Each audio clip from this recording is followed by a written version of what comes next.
é isso? Alguns apontamentos? Eu acho que a gente já pode fazer uma rodada sobre a leitura, tempo gasto de leitura, feitura, processo de feitura, desenvolvimento das fichas, tudo, e destacar 2 ou 3 pontos que mais chamaram atenção no debate proposto pelo Gorender, né? E a gente já vai fazendo o nosso mapa de questões, pode ser? Por mim, sim. Alguém se habilita a abrir os trabalhos? Vamos coordenar, Paulo. Então, vou te dar as dicas da coordenação. A gente abre a coordenação dizendo qual é o estudo do dia, né? Qual foi? Vamos fazer o estado da arte, aí você passa a palavra e coordena os tempos aí. Você vai fazer o barema de como vai ser as relações. Tá. Vou tentar lá e vocês vão me ajudando aí. Não tenho muita experiência na coordenação, então o nosso estudo hoje é sobre, né, o escravismo colonial, né, do autor Jacob Gorender. A gente vai estudar as reflexões metodológicas e da primeira parte, né, que fala das categorias fundamentais, capítulo 1, escravismo colonial, modo de produção, né, historicamente novo, e o capítulo 2, a categoria escravidão. Então, como a Roberta sinalizou nesse início, a gente faz nossos apontamentos, né, se a gente, para quem já leu ou não, né, suas impressões e destacando os pontos que foi achando mais relevante, né? Daí, conforme a gente cada um for solicitando, vai aparecendo ali as mãozinhas, né, a lista, e a gente vai organizando. E só recapitulando, não sei se vocês lembram por que a gente está voltando ao Gorender, está vindo ao Gorender? Vocês lembram qual foi a discussão que nós fizemos que suscitou essa imersão?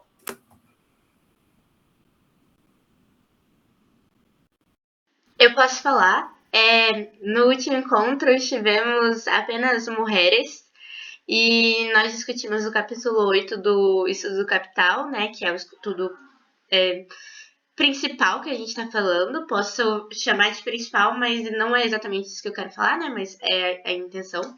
E aí a gente estava discutindo, então, sobre a Inglaterra, que tinha acabado de tornar-se capitalista, e as condições de trabalho.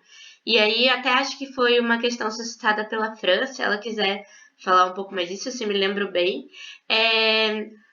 Tá, mas o Brasil ele tem uma formação que não é essa formação que o Marx está descrevendo e esses processos, né? Mas ainda assim existiu exploração. E que tipo de exploração é esse? E é capitalista? Não é capitalista? Então esse foi o debate e a razão da gente ter retornado ao estudo do Gorender. Volta um pouquinho mais na memória. Esse foi o último, mas antes mesmo, quando nós estudamos, vai lá, Fran, o que você lembra? Quando nós estudamos a subsunção formal e real, né? Na lógica categorial de explicar aí mais-valia absoluta, mais-valia relativa, já nesse processo denominado pelo Marx de transição da sociedade mercantil à sociedade capitalista, eminentemente capitalista e não só da transição mercantil, nós sentimos necessidade de, então, entender se o trabalho escravo ele é, sim, já um trabalho mercantil e capitalista, ou ele é uma outra especificidade dentro dessa, chamado pelo Gorender, totalidade orgânica. Então, foi para entender também a nossa especificidade, a raiz do que é a exploração e a superexploração, que a gente pensou nessa parada momentânea para depois retomar o Marx. Se eu não me engano, foi isso, certo, pessoal? Então, vamos lá, Paulo. Então, a gente abre 5 inscrições ou 5 falas antes de iniciar o espaço da Roberta aí com as reflexões dela. Pode ser? Ou, enfim, como a gente não está em muitas pessoas, hoje dá para talvez cada um falar brevemente um ou 2 pontos do texto. Então, eu vou começar. Eu não tinha lido ainda o texto do Gorender, tinha iniciado, mas não tinha avançado muito. Eu achei um texto muito bom, né? Tem algumas partes ali que, no nível que acho que está da discussão, acho que talvez os historiadores ali, eu não consegui captar muito, tive uma certa dificuldade, mas algo já no início, né, que ele vai apresentando, que ele trata que as interpretações, né, sobre o Brasil nem sempre se fundamentaram sobre o papel do escravo, né? Ele, como se a estrutura social explicasse a situação do escravo nessa sociedade e não ao contrário. Assim, acho que ele remonta uma reflexão importante, né, dessa inversão que ele se propõe, obviamente consegue, né, a fazer. E outra questão que eu praticamente nunca tinha pensado, no estudo de uma formação social, né, ele tem que tentar articular, né, o modo de produção com a superestrutura, né? E eu acho que mesmo assim o modo, se eu entendi certo, né, o modo de produção vai dar a particularidade daquela formação, né? Então me pareceu interessante assim essa articulação, né, no sentido da totalidade. Inclusive ele até fala que a categoria da formação social possibilita tu articular várias áreas do conhecimento, né? Tentar romper a fragmentação, se é isso que eu entendi, ou que eu estou lembrando agora no momento. Mariana? Boa noite a todos, todas. Eu acho que a proposta também da leitura, eu tive que ler mais de uma vez, assim, principalmente no começo, da questão que ele tenta explicar da metodologia que ele utilizou, né? Porque até começar a explicar mesmo da questão do escravismo, ele retoma um pouco da opção, eu acho que, da leitura que ele está fazendo da história, da crítica que ele faz, talvez, de historiadores, né? Ou que ele se aprendeu de outros autores, mas que ele não quis usar uma história só cronológica, né? Mas que as coisas foram acontecendo com uma junção de fatores, dessa questão da colônia, né, da escravidão, da África, e as coisas foram acontecendo. Então, ele trata do método dialético, usa dos conceitos básicos, né, fundamentais do marxismo, mas acho que a crítica que ele faz não usar só a história cronológica, e também, eu não sei se ele deixa bem claro isso, mas pelo que ele fala e eu interpretei, é tentar explicar esse modo de produção que sempre foi pautado, ou que a história, né, aquela leitura que a gente faz, que a história sempre é contada pelo dominador e não pelo povo dominante. Então, explicar essa economia através do escravismo é também um olhar da base, né, e de como que aconteceu essa formação. Então, é a interpretação histórica do Brasil, não só histórica, mas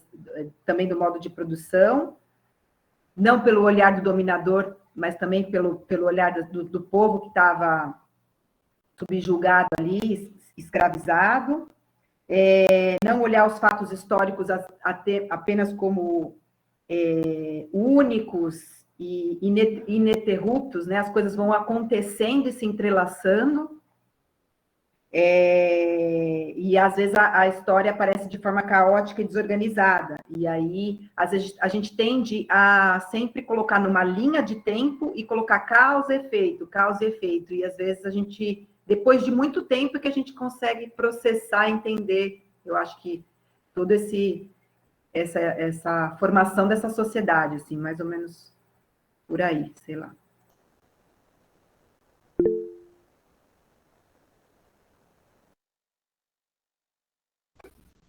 Posso ir? Então, boa noite, gente. Eu também, né, uma coisa que me chamou bastante atenção foi bem isso que foi falado pela Mariana, né, sobre a questão da diferença entre modo de produção e formação social, né, que para mim é uma coisa ainda muito difícil ainda de digerir, né, mas interessantíssimo, né, assim, que tem a diferença entre formação social, porque a gente usa, não sei nas universidades das colegas, né, mas aqui, por exemplo, a gente, na graduação do serviço social, fala muito em formação social, né, não tanto em modo de produção, né, curioso, assim, e aí eu fiquei me pegando, pensando nas nossas teorias, assim, né, se elas estão, de fato, mais corretas, né, no sentido literal do que é desenvolvido pelo Marx, achei bem interessante. E também uma coisa que chamou muita atenção foi essa questão de ele falar que se deve estudar de dentro para fora, né, a economia colonial, de dentro para fora, diferente do que estava sendo feito por outros sociólogos, né, de fora para dentro, né, e que eu fico pensando muito sobre essa questão, por exemplo, da teoria decolonial, né? Fico pensando assim, né, que ele fala ali que de fora para dentro explica, né, a questão colonial, tudo mais, né? Mas e o dentro para fora, né? Como que as relações se constituíram nessa especificidade, né? Tudo bem, teve a colonização, teve né, o imperialismo de fora para dentro, mas de dentro para fora. Então isso eu achei sensacional, assim, claro que eu não entendi completamente, porque achei as notas metodológicas muito, muito densas, né, muito densas. Foi muito longa a leitura, difícil, cansativa, mas também bem instigante, é isso.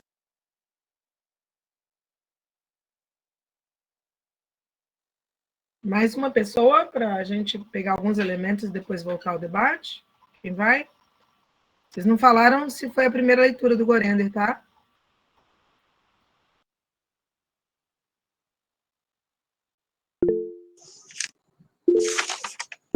Vai, Fran. Tá, boa noite.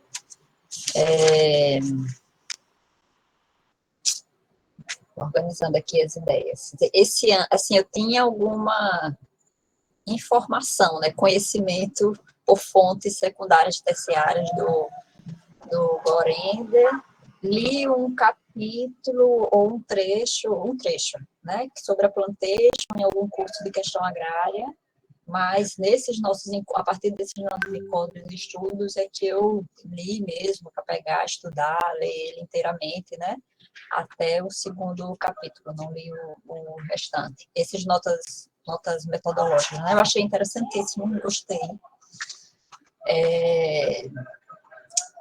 Uma leitura assim que me atraiu bastante e me despertou para refletir e me despertou assim para eu ir construindo minhas convicções dos meus entendimentos também. Na primeira leitura de um dos encontros que a gente faria a discussão dele, eu li lá, né? Hoje eu revi mais assim por cima. E aí, eu acho que lá eu fiz algum comentário sobre isso também, assim, de que me provocou a isso. Teve parte sobre formação social, né, formação social, significado de modo de produção, me tomou, que me deu muito prazer, mas me tomou muito tempo, porque eu senti a necessidade de ler, voltar, conferir algumas notas que eu tinha de Marx, que meio que coincidiu com algumas leituras que eu vinha fazendo. Voltei a texto do Mazeu, me vi encucada. Tinha hora que eu concordava mais com o Mazeu, tinha hora que eu concordo mais com o Gorender. Hoje eu estou aqui, gente, eu acho que eu preciso... Tem aquela história, né, de pedir terceira opinião. Eu acho que eu vou pedir a opinião do Gunder Frank, e qual foi o outro que eu anotei, que eu fiquei matutando, mas na TMD, eu não me lembro, assim, não tinha me atentado, né, na teoria marxista da dependência, como é que interpretam esse período da formação brasileira, porque no texto, né, ele diz que um tanto que negligenciou naquele momento do debate, assim, faz referência à herança colonial como demarcadora da formação industrial, do período industrial, do capitalismo, mas assim, joga, como dizem alguns, joga para o universo, né? Herança colonial, puf. E aí, assim, me provocou muito a construir convicções, assim, desse entendimento teórico, conceitual, categorial. E eu eu acho que uma parte considerável, assim, eu entendi a argumentação e a construção dele, mas tenho dúvidas, né, encucamentos em relação, aí eu já vou colocar aqui, Roberta, em relação a isso sobre a interpretação da TMD, digamos que da continuidade da TMD, né?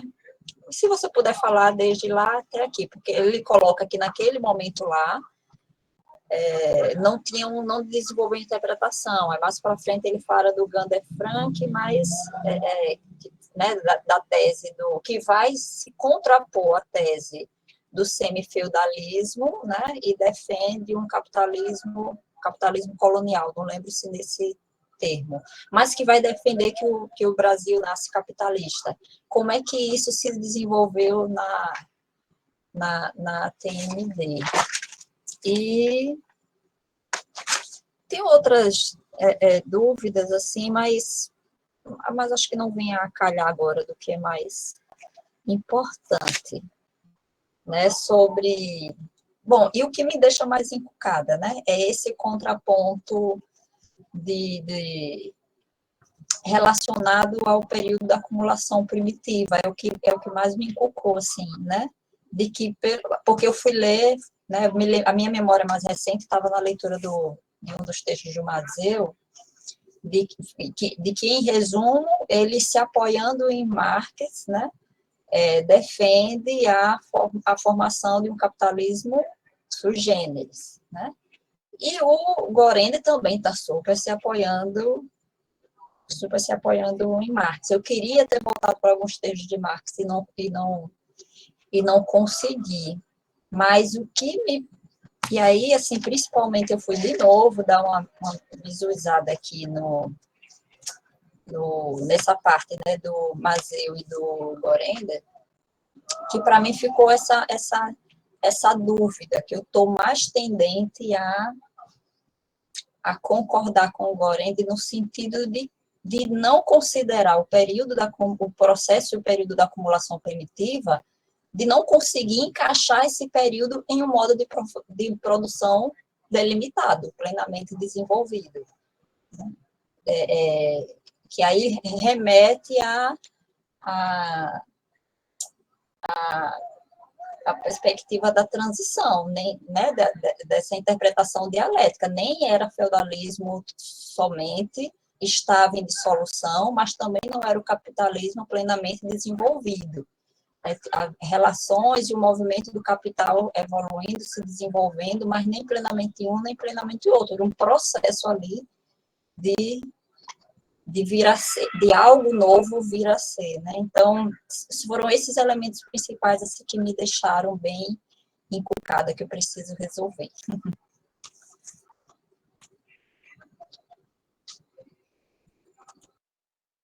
Vai, Eli. Posso falar? Porque você falou mais uma e eu tinha levantado junto com a Fran, não sabia se daria.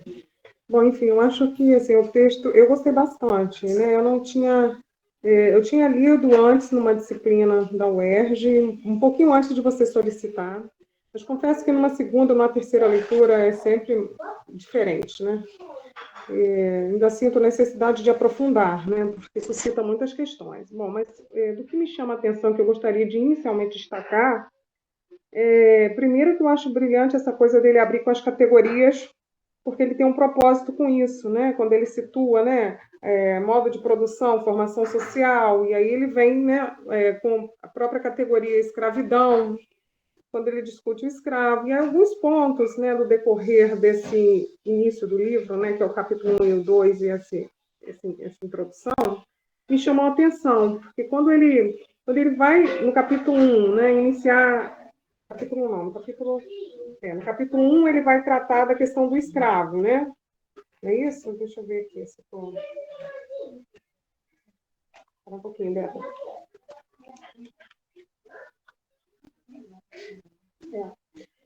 Bom, enfim, quando ele trata da questão do escravo, né, do processo de sujeição, problematiza, né, o escravo como propriedade, e na sequência ele vai para um momento onde ele define a escravidão, né? E aí eu destaco na página 91, quando ele fala que a escravidão ele assume sua forma completa e também existem formas incompletas, e articula isso mais à frente, né, com uma problematização que ele faz do escravo e do servo, quando ele problematiza o Marx, né, a forma como Marx traz, mas não no sentido da crítica ácida, né, da negação.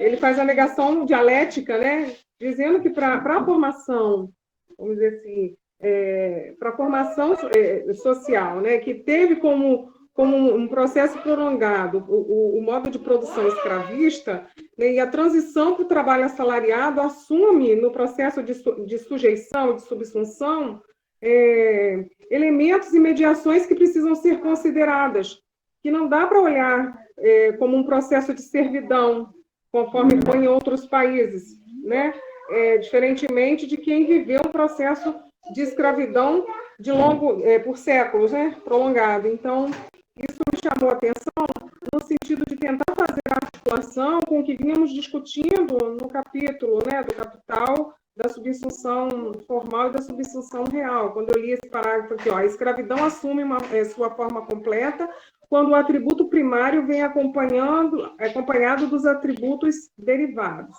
Houve, não obstante, formas de escravidão em que o atributo primário, o ser propriedade pessoal, não se desdobrava nos atributos derivados da perpetuidade da hereditariedade.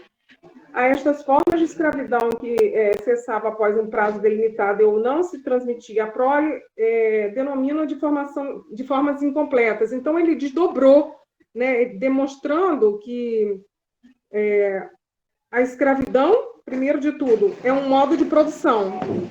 Eu acho que isso aí né, e que cria formas, né, formas sociais, né? Uma formação social, uma formação social, né?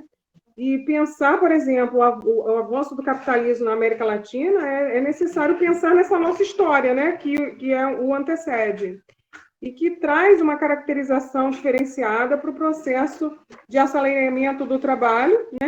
E para o processo de subsunção, quando você tem um modo de produção que escraviza o ser humano, né? Quando ele desdobra a categoria escravo, né? Em coisa, quando ele articula, né?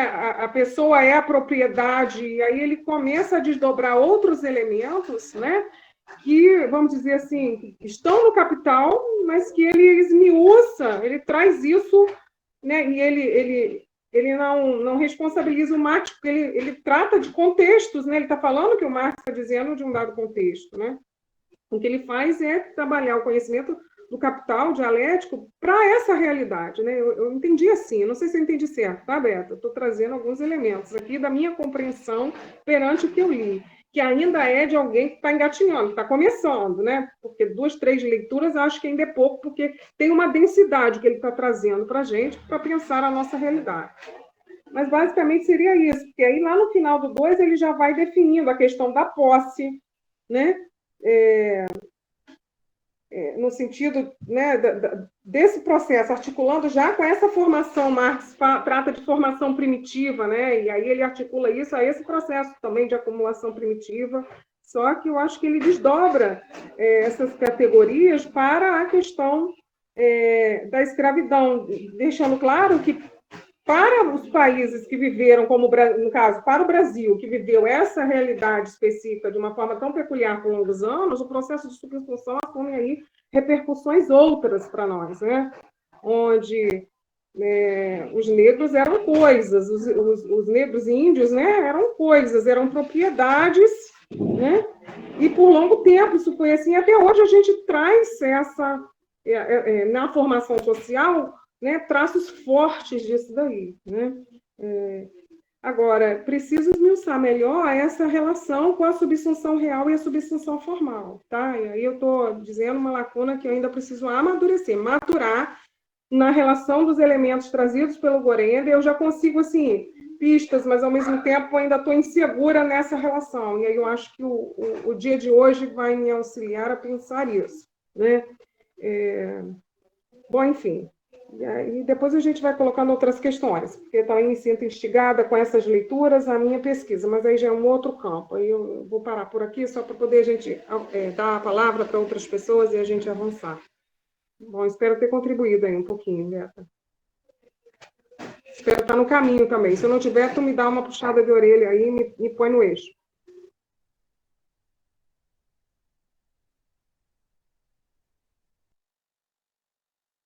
Vou eu agora? Você que está coordenando, coordenadora. Não, eu só ia perguntar se alguém queria fazer mais alguma fala, ou senão tu já iniciava os trabalhos. Certo? Então... Beto, eu só queria falar uma coisa que é um parêntese rapidíssimo. Quando eu leio, eu vou falar assim, eu vou falar o eu nesse momento, assim, na singularidade, mas que não é singular, vocês vão entender, né? Quando a gente fala da nossa formação brasileira, do processo de escravidão, não dá para falar sobre isso de uma forma também tão distante, né? Então, assim, eu me vejo muito como trabalhadora, como classe nisso aqui. Né? No meu caso, por exemplo, meu bisavô foi senhor de engenho, a minha bisavó foi escrava negra, né? E de um lado, e do outro lado, minha bisavó foi índia mesmo, né? Então, essa história, ela corre na minha existência, pulsa com uma força imensa, né? Então, essa dimensão de resistência, a dimensão subsunção mesmo, assim, quando você fala dessas categorias, me toca, porque eu sei que eu as vivo, entende? Como classe. Estou falando aqui numa fala de classe, né? Eu falo mas eu, trabalhador, vivo isso, e vivo isso de uma forma intensa, né? O meu radical, a minha raiz, né, muito próxima, experimentou todo esse processo e a gente ainda experimenta as consequências disso e essa realidade dura, difícil, da expropriação, da propriedade nas mãos do capitalista, do sentimento de você ser a propriedade, né? É uma coisa muito complexa isso, não é só uma questão de sentimento, subjetividade, mas envolve uma estrutura social, né? Assim, de uma formação histórica muito arraigada ainda aos nossos dias, né? Numa cidade onde agora eles fizeram o cartão Goitacá, no valor de R$200, né? E aí, assim, a gente vai vendo como que essa formação social brasileira, né, ela é tecida por um universo de mediações aí que estão aqui no Gorenda, que estão no Marx, para a gente analisar, o quanto que isso vai, em uma longa escala histórica, repercutindo ainda no universo da formação social brasileira, né? Quanto que isso tem impactos, né, assim, no presente, né? Dessa trajetória toda, desses elementos todos que estão aqui. Bom, é isso, só um parênteses pequeno, tá? Assim, para não avançar no tempo.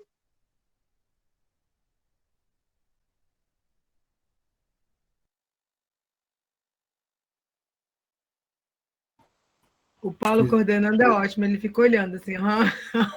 Não, né? Daqui a pouco alguém quer falar, complementar. Né? Mas aí coordena, aí você tem que abrir e falar. Alguém deseja complementar algo? Essa é a função, gato. Tá bom. A Laís, então, olha aí. Laís. Eu cheguei no trem andando, né? Mas boa noite, pessoal.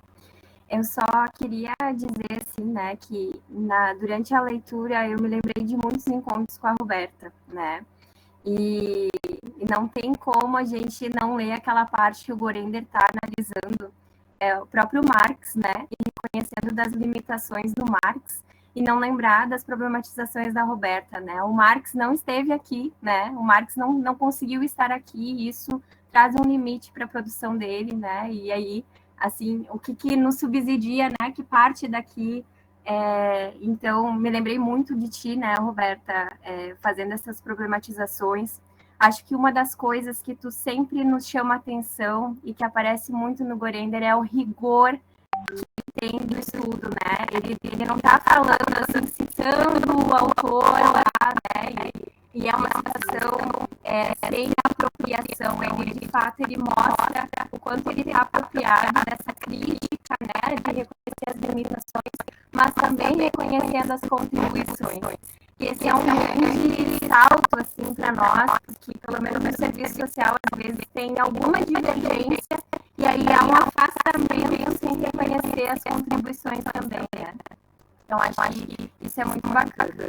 E uma coisa que me chamou a atenção também, né, foi essa relação entre formação social e modo de produção, e que é necessário conhecer o modo de produção para conhecer a formação social e que numa determinada formação social podem existir outros modos de produção, né? Que aí é também muito daquilo que tu vem provocando, né, Roberto, assim, né, que a gente é levado a uma uniformização, né, de tudo, da cultura, da língua, né, e que não é assim, né, podem existir e existiram, né, outros modos de produzir, né, na mesma formação social. Então, isso me chamou a atenção, só queria ressaltar.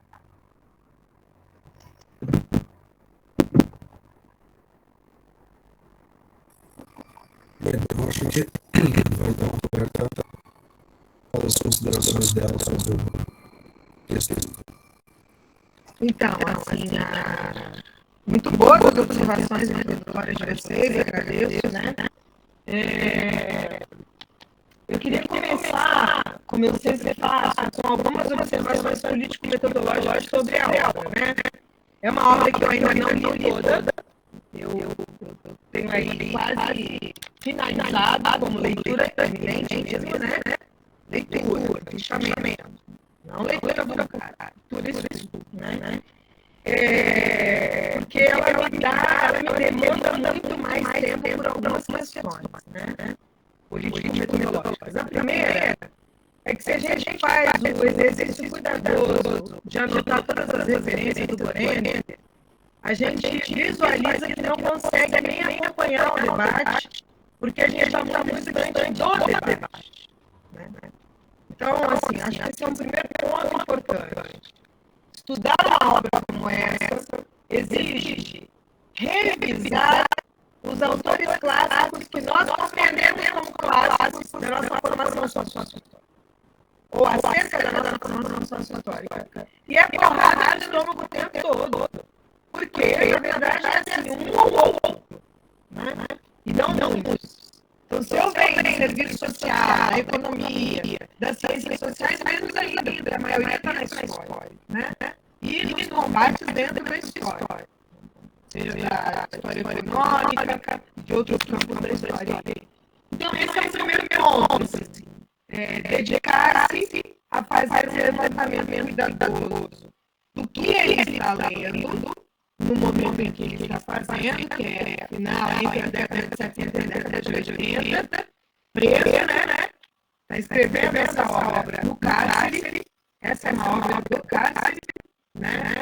O que também, na minha mente, é outros elementos teóricos e metodológicos, né?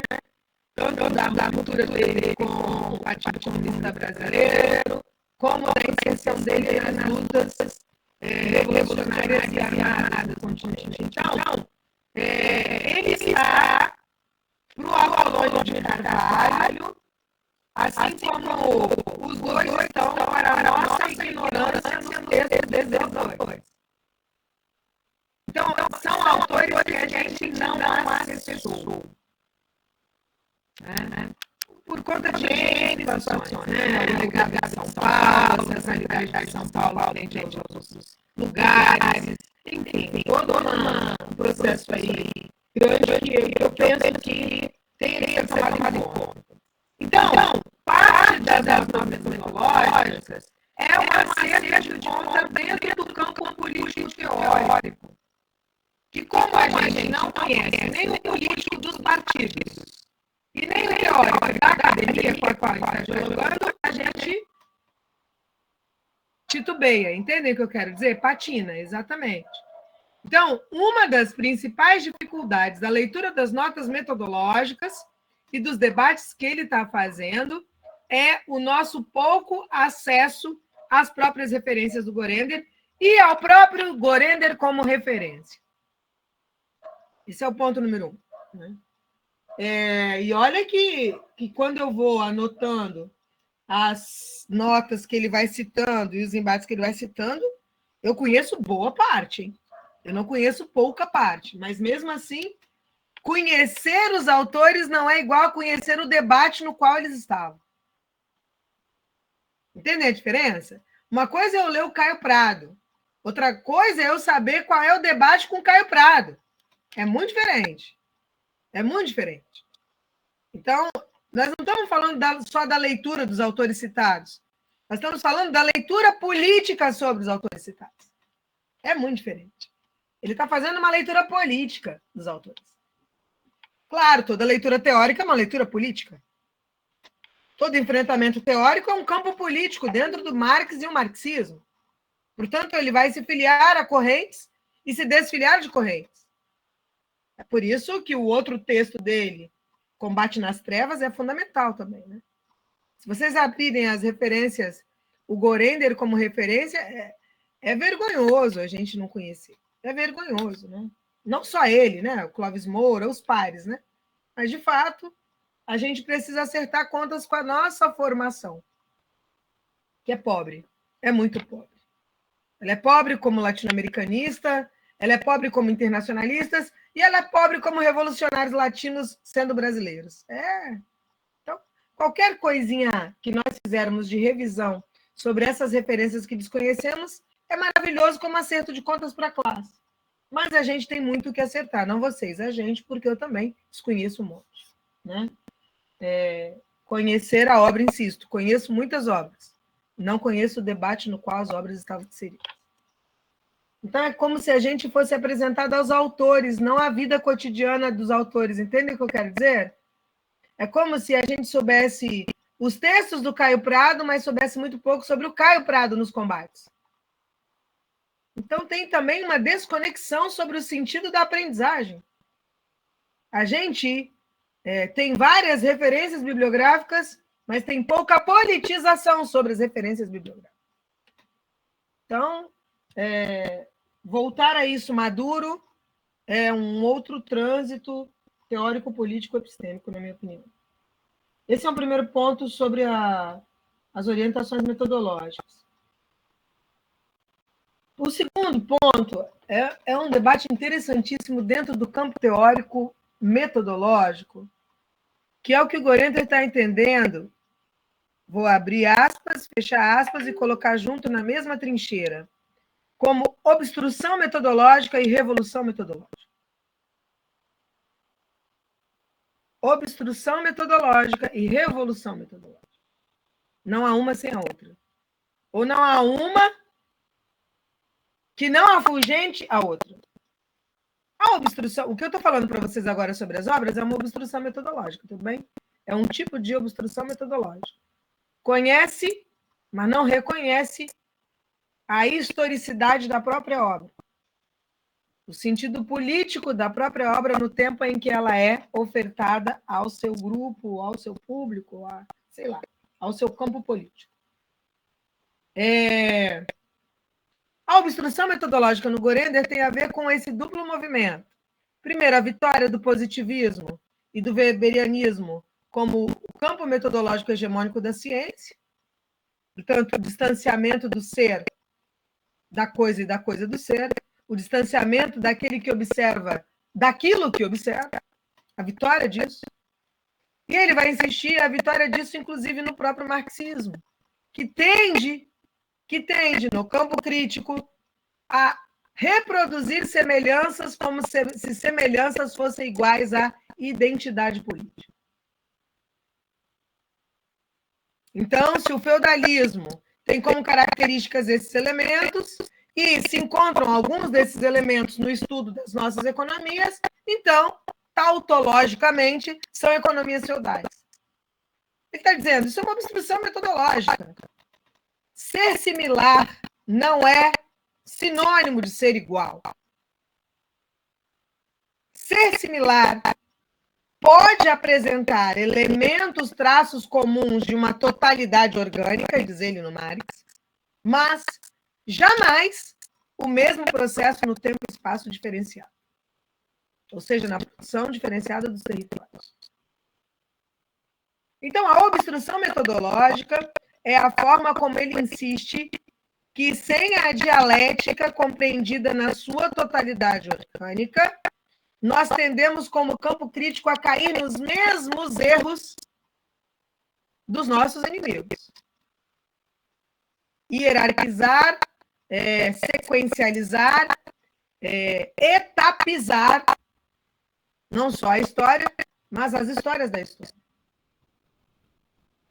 Portanto, eu só rompo com a obstrução metodológica se eu instituo a revolução metodológica.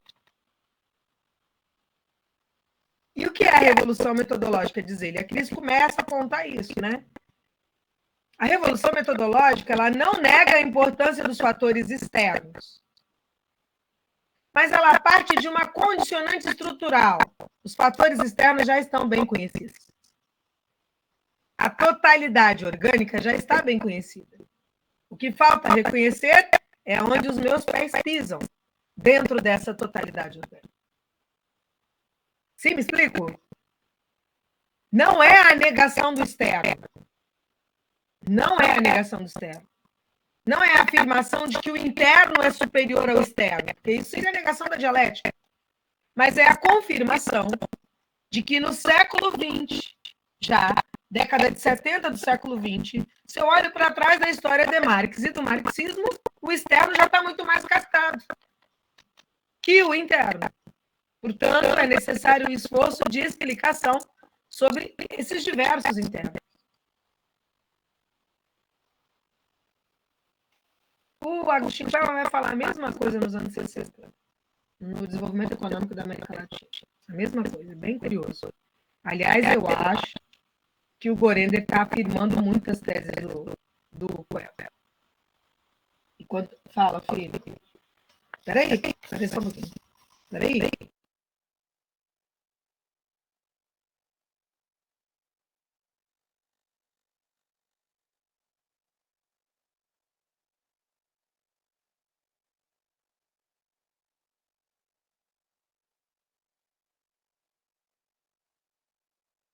É que Davi agora ele faz esporte 3 horas por dia, chega em casa, come e dorme. Eu tô achando ótimo. Vai descansar, tá bom. Eu que não consigo. Morro de inveja. Então, a revolução metodológica tem a ver com essa primeira compreensão de que no âmbito da apreensão teórico-metodológica, os elementos constituídos em O Capital e nos textos filosóficos do Marx dão um mapa geral. A partir do qual se ancora o estudo das particularidades e das singularidades.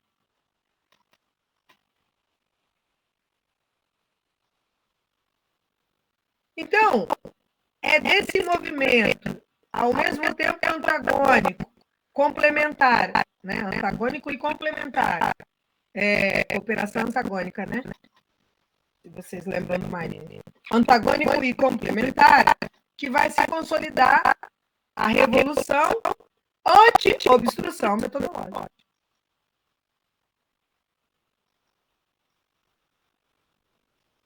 E ele vai insistir, então, que a primeira categoria importante para se entender as particularidades e as singularidades é a categoria do modo de produção. Do modo de produção. E aí ele vai recuperar, em especial nas formas do Marx, que nós já estudamos, esse elemento importante, que é o de entender que um modo de produção pode destruir o outro, conviver com o outro ou combinar-se com o outro. E ele vai se perguntar se o escravismo, no nosso caso, ele é o primeiro, o segundo ou o terceiro. Ele destruiu outros modos de produção, ele conciliou modos de produção, ou ele destruiu. E essa é a tese básica de um historiador fundamental, na minha opinião, é um dos melhores, um dos primeiros da América Latina, que é a tese do Ciro Flammarion Cardoso. Beleza? A tese do Ciro é isso. Os modos de produção na América Latina. Aliás, eu, em muitos momentos, prefiro o Ciro, né, do que o Gorender na produção. E depois eu vou explicar por quê. Até onde eu estou na leitura, eu vou explicar por quê. Eu estou no capítulo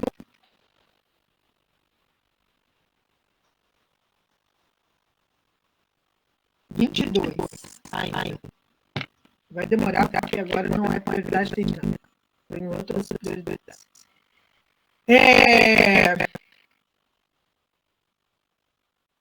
Então, tudo bem com a obstrução e revolução metodológica?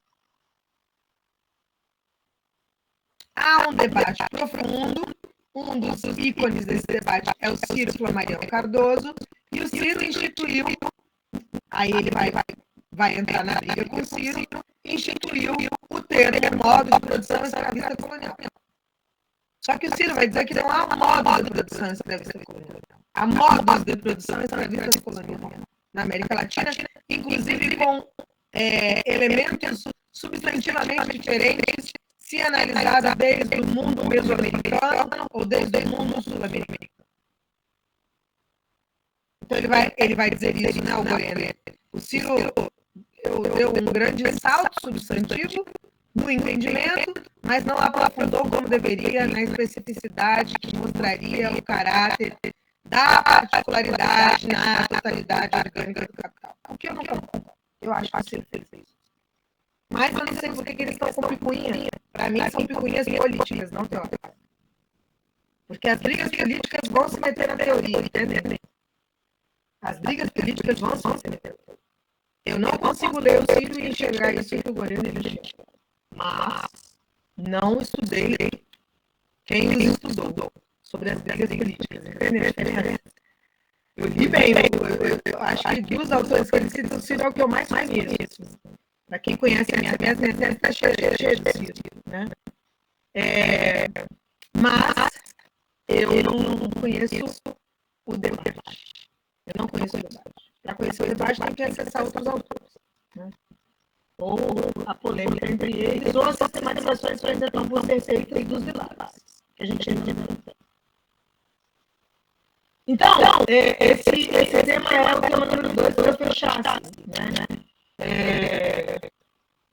A categoria modo de produção é, para o Gorene, ao mesmo tempo, a totalidade orgânica do Marx e a particularidade e especificidade dessa totalidade orgânica.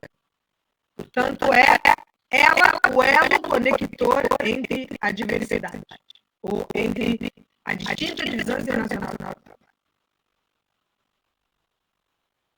Ele vai dizer, claro, e aí é massa isso, né? Ainda o terceiro ponto das notas políticas metodológicas. Ele vai dizer ainda, claro que modo de produção não é uma a formação social, pelo contrário, a estrutura condiciona, a define. Mas, cuidado, porque a dialética não mata a ontologia. Olha a observação que ele faz. A dialética não mata a ontologia. É como se ele estivesse perguntando, a escravidão mata a ontologia? A escravidão mata a ontologia? A exploração mata a ontologia? A substituição formal e real mata a ontologia? O escravismo como a condição, uma das condições mais perversas da relação de propriedade sobre os seres e sobre a vida, mata a ontologia?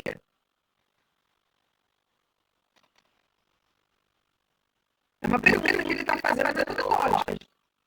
Ele vai responder que não.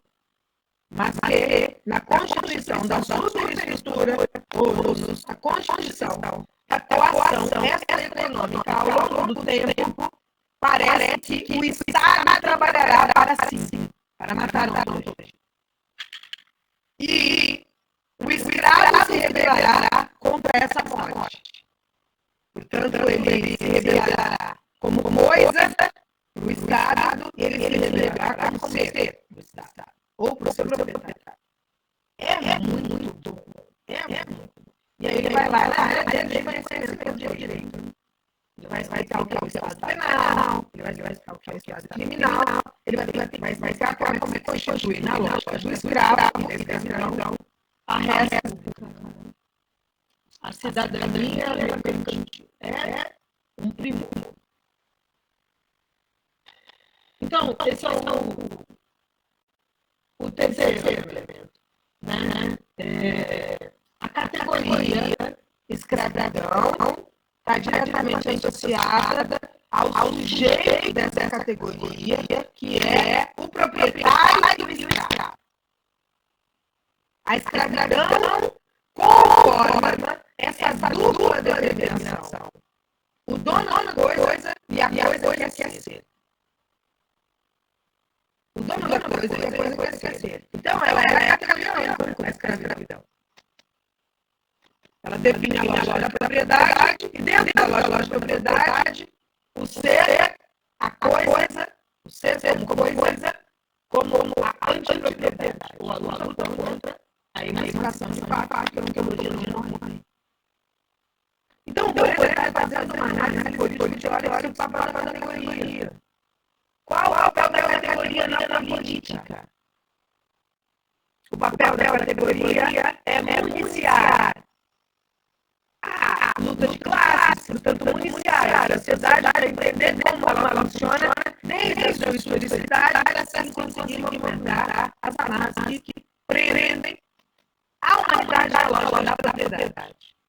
Que não é só a propriedade da coisa, pessoa, escrava, mas a lógica da propriedade em geral. Então, até onde a gente vai ver hoje, eu faço uma última observação metodológica, que eu acho mais difícil, em especial porque eu já li Pedro Novar, já li o Caio, o Caio, o Céu, vários autores, o próprio Eric Williams, o CLJ, o Zunder, a TNT. No entanto, eu tenho uma dúvida nesse texto teórico, político e metodológica, que é a dúvida da essencialidade da escravidão negra. E não a centralidade da escravidão.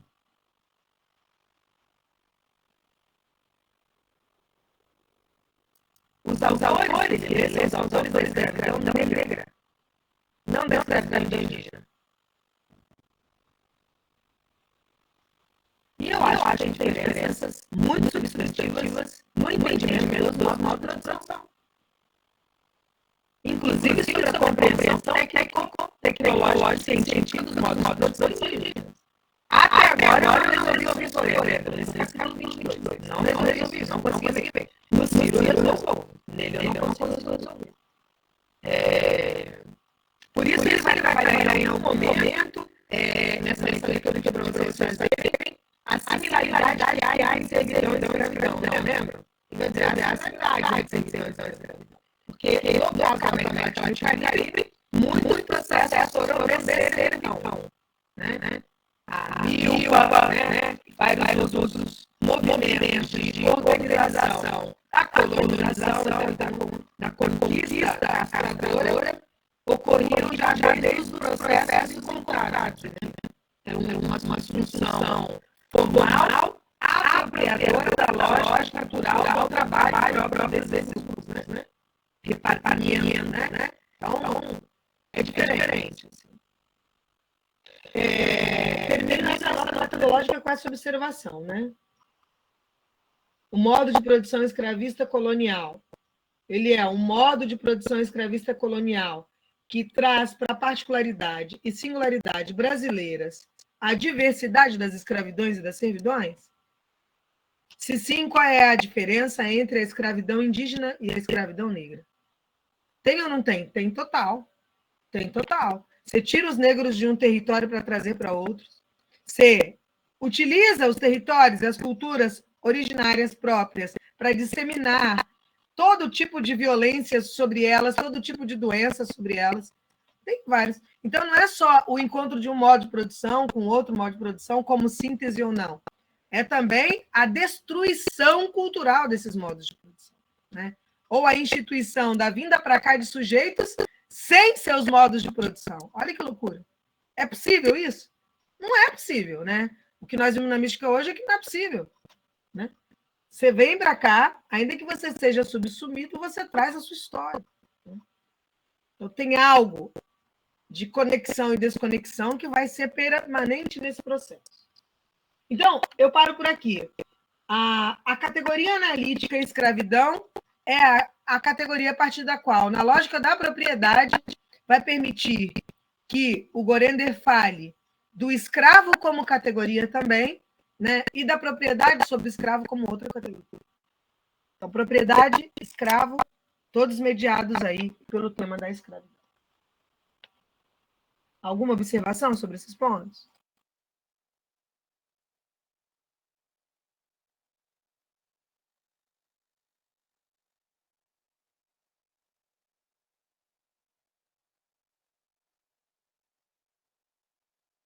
Não? Vamos dialogar um pouco sobre isso. Vamos dialogar sobre esses pontos primeiro, para eu avançar para as categorias.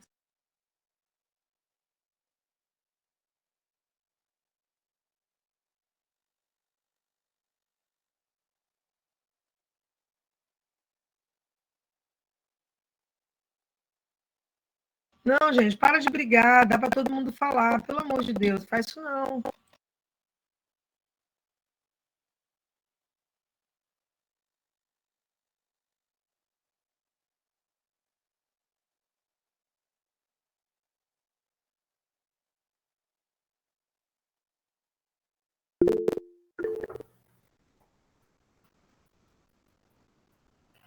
Bom, eu vou lembrar um pouquinho do que eu acho que a Lili falou, da questão de a gente não ter tido, acho que a Flora também falou isso, né? Da gente não ter tido, de fato, o feudalismo aqui concreto, né? Mas o Gorender usa da teoria de Marx para que naquela época, né, ele pensando naquele tempo da história dele vivenciando, foi o feudalismo e o pré-capitalismo, e aí depois toda essa lógica da Revolução Industrial, e aí a gente colocar isso nessa sociedade que estava se formando, mas esse modo de produção escravismo, né, escravista. E aí tentar colocar a teoria de Marx nessa conjuntura, colocar esse olhar.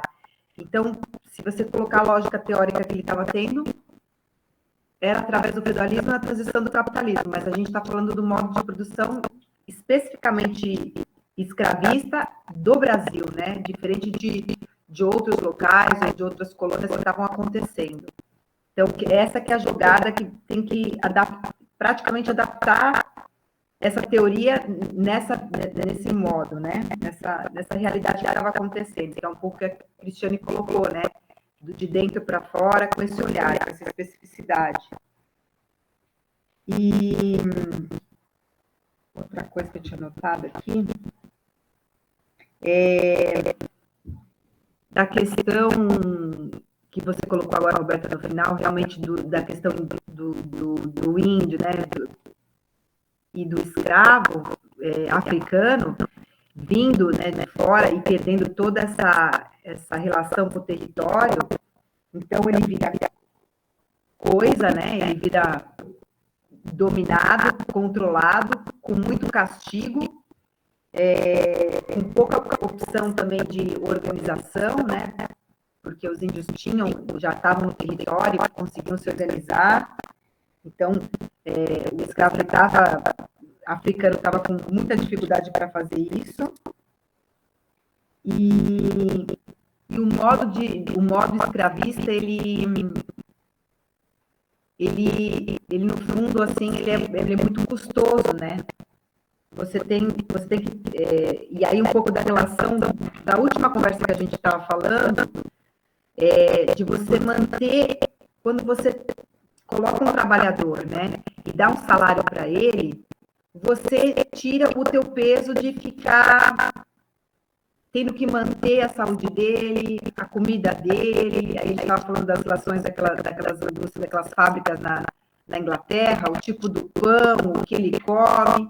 E o escravo, você tem quase que uma obrigação de manter a saúde dele, de manter a alimentação dele, e isso é custoso para esse modo de produção. Então, como durou séculos, assim, muitos anos, mas ele acaba sendo improdutivo e E não é uma lógica muito boa de mercado, né? Pensando assim, é uma coisa que eu fui pensando aqui comigo, assim, se eu sou joguei mais umas ideias, assim. Mas assim, vamos botar isso aí, vamos fazer isso mesmo, vamos esquentar a discussão. Veja, o modo de produção escravista colonial, no caso do Brasil, a gente usar aí as teses que, na verdade, o Mazeu está se filiando à tese da teoria do sistema mundo, beleza?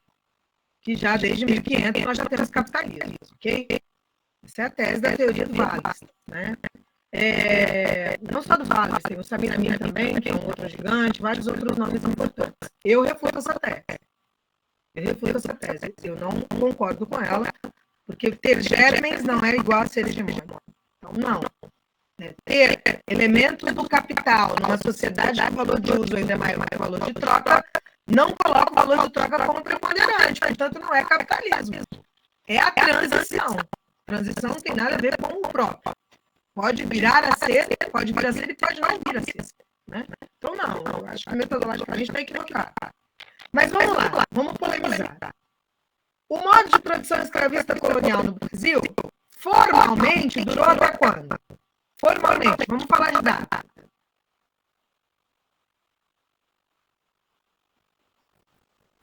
Até a abolição? Aí começa a briga. Vamos lá, começa a briga. Porque antes da abolição eu tive o marco da independência. Para o Marinho é a independência. É 1822. 1822. O mundo já era capitalista ou não? Sim. Em 1822 já havia acontecido a Revolução Industrial. Então, quando eu digo modo de produção escravista colonial do capitalismo, entende o que eu quero dizer? É o papel da colônia no capitalismo. Senão eu crio a particularidade como totalidade. A particularidade não é a totalidade, ela é particularidade. Então, veja, o modo de produção escravista, aí começam as polêmicas. Ele é só colonial ou ele é capitalista? Entende a diferença? Eu estou querendo dizer com isso que não dá para eu falar do escravismo para dentro sem conectá-lo para fora. Portanto, a função do escravo como coisa aqui, ela é anterior a aqui. Porque ele mesmo vai dizer, ela cumpre uma função para o traficante de escravos, né? E ela cumpre uma função para o comerciante de escravos. Então, para um é capital comercial. É capital comercial. Né? Então, assim, entendem onde eu quero chegar? O Borenner sabe que é essa relação. Mas quem lê pode não entender. E ficar só na trampa do estudo próprio. Desconectando essas perguntas com a esfera da produção de valor no âmbito mundial. Então, ele está explicando o metabolismo orgânico no modo de produção escravista colonial. No entanto, o mundo está mudando muito rápido. O mundo está mudando muito rápido. E à medida que o mundo muda muito rápido, os marcos desse escravismo, tanto no mundo inglês, português e espanhol, para as colônias, como no mundo colonial, também vai mudando. Então, o movimento dialético ele é muito denso. Ele é muito denso. Ele é muito conflitivo. Porque uma coisa é você ler o Borenner e entender a teoria valor-trabalho. Outra coisa é você só ler o Borenner sem entender a teoria valor-trabalho. Nós temos um problema geracional. Outro ponto metodológico, né? Que não dá para discutir essas categorias sem ter o Marx na cabeça. A minha opinião é que o modo de produção escravista colonial responde a várias fases históricas do modo de produção capitalista. Da assim chamada acumulação primitiva até a transição metabólica à acumulação de capital, que não nega a acumulação primitiva, mas coloca ela em uma outra tônica de movimentação. Mas não é uma produção escravista colonial para a economia colonial. É modo de produção escravista colonial combinada dentro e fora. Lembrando que a colônia ela não existe para dentro, né? Poucas colônias, as de povoamento existem para dentro. As de exploração só existem para dentro. Esse é o debate da dependência. E sim, já aproveitando para responder, sim. Eu penso, Roberto, estudando muitos anos a TMD, eu penso que sim, a pergunta do Marini não permitiu que o Marini entrasse nas transformações sociais. O Marini não fez um debate no ensaio dialético acerca das transformações sociais. Não era esse debate. O debate do Marini era a teoria valor do trabalho e seus fundamentos para entender a América Latina. Era teórico, político e metodológico. Era teoria valor do trabalho.